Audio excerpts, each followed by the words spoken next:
Dans cette nouvelle section, nous allons parler du concept de file d'attente et pourquoi est-ce que dans notre architecture, on peut être amené à rajouter une file d'attente.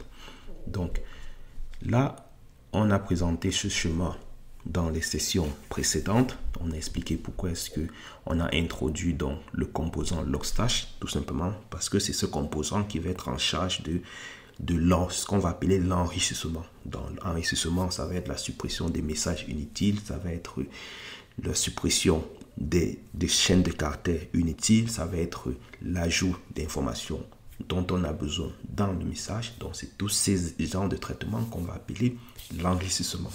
Et donc, compte tenu du fait que on sera en train d'enrichir ligne par ligne. Donc, imaginez-vous le scénario où vous avez une infrastructure sur laquelle vous avez des milliers de serveurs, vous avez des milliers de conteneurs qui vont tous renvoyer des données, et pour chacune de ces données, et donc pour chacune des lignes, il faut faire un enrichissement, il faudra supprimer. Et donc le risque, c'est que votre Logstash finisse par devenir un goulot d'étranglement.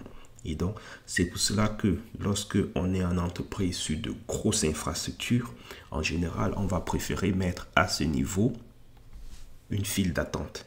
Et donc, tous vos éléments se chargeront de transférer vers la file d'attente et donc Logstash viendra consommer cette file d'attente.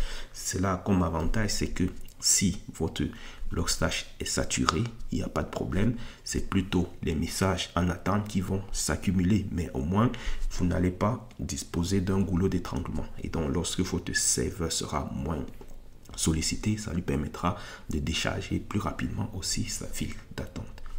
Et donc, pour cela, au niveau de votre architecture, il faut donc la faire évoluer pour donc mettre en place une file d'attente. Aujourd'hui, en termes de file d'attente, vous avez différentes solutions, mais la solution qui est la plus utilisée dans ce genre de scénario, c'est d'utiliser la solution Kafka comme file d'attente. Et donc, vos agents Bits et Elastic Agent vont donc se charger de transférer les données vers la file d'attente. Et donc, vous aurez donc un topic producteur, un topic dans lequel les agents bits seront producteurs, donc faites bien attention en termes de droit. Et vous aurez donc la même file d'attente, ça peut être la même, ou bien vous faites une seconde file dans laquelle vous y ajoutez un traitement qui est fait par votre outil de file d'attente. Et donc, vous avez dans le Logstash qui devient donc un consommateur de cette file d'attente. Et donc, lorsque vous êtes dans ce genre d'architecture, il devient donc très important de surveiller donc vos topics dans lesquels vous allez stocker vos données. Parce que si votre serveur Logstash commence à saturer, il n'aura pas assez de ressources pour vider la file d'attente. Donc, il faut avoir des éléments qui vont vous permettre de surveiller. À ce jour, il y a différentes solutions qu'on essaiera de voir en TP. Comment est-ce qu'on peut mettre des éléments pour suivre. Déjà, première des choses, c'est comment est-ce qu'on peut déployer une instance Kafka assez simple en TP pour pouvoir avoir notre file d'attente, et comment est-ce qu'on peut mettre des mécanismes pour pouvoir surveiller nos topics pour nous assurer que le lag, c'est la différence entre les données qui entrent et les données qui sortent. Et donc, s'assurer que cette valeur reste très faible. Parce que plus elle grandit, ça veut dire que votre serveur Logstash est en souffrance. Et en ce moment, il faudrait éventuellement voir ce que vous pouvez faire. Est-ce qu'il faut rajouter un nœud, ce qu'on va appeler le scaling horizontal, ou est-ce qu'il faut le faire monter en puissance, qu'on va appeler le scaling vertical. Donc, en fonction de ce que vous allez identifier comme problème, vous verrez quel mode de scaling vous devrez adapter.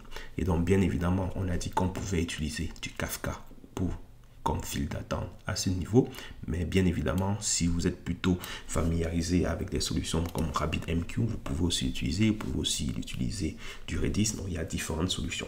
En entreprise, en général, celle qui est la plus utilisée, c'est du Kafka. Mais si vous faites déjà du RabbitMQ, ça ne sert à rien de rajouter de nouveaux produits. Parce qu'en entreprise, l'idée, c'est ne pas non plus avoir des milliers de produits. Si vous faites déjà du RabbitMQ, allez sur du RabbitMQ. Ça permet déjà d'avoir les compétences en interne. En cas de dysfonctionnement, c'est plus facile de débugger quand vous avez déjà l'expertise en entreprise. Si vous avez l'expertise plutôt sur du Redis, vous pouvez aller sur du Redis. Mais bien évidemment, dimensionnez aussi votre file d'attente de manière conséquente, parce qu'il ne faut pas qu'elle perde des données qui vont être envoyées par vos différents collecteurs.